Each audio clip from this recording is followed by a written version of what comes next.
ছাত্ৰ এজনে ক্লাছৰুমত অত্যন্ত ভয় ভাবেৰে মোক এটা প্ৰশ্ন সুধিছে বোলে স্যাৰ 0/6 = 0 কেনেকৈ হয় ছাত্ৰজনে বুজাব বিচাৰিছে মোক যে যিকোনো শূন্যক যিকোনো সংখ্যাৰে হৰণ দিলে উত্তৰ 0 কিয় হয়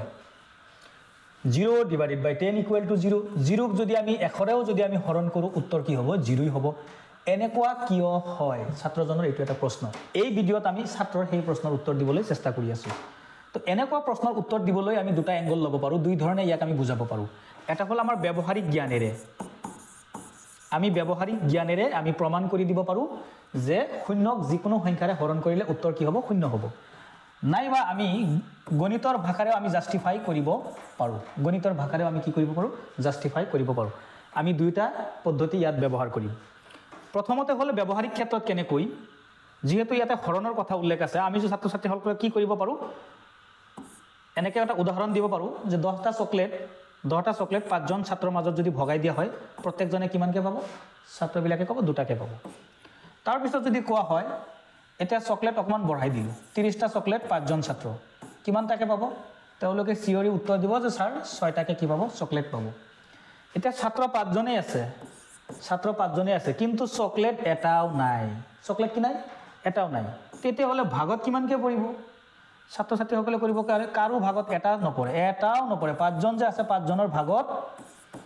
এটাকেও কি নপৰে চকলেট নপৰে এজনৰ ভাগত এটাকে চকলেট নপৰে কাৰো ভাগত কোনো চকলেট নপৰে এটো হল আমাৰ কি ব্যৱহাৰিক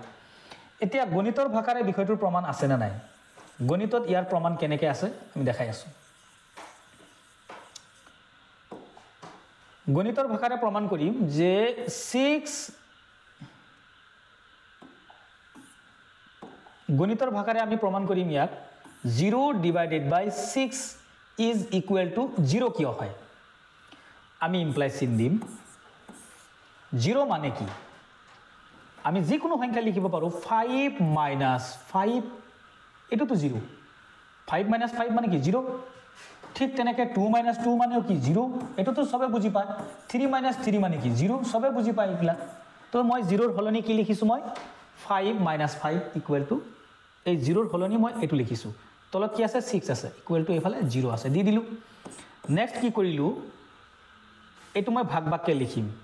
6 এটো পাছৰ তলতো আছে এটা চিন আছে মাইনাস আকৌ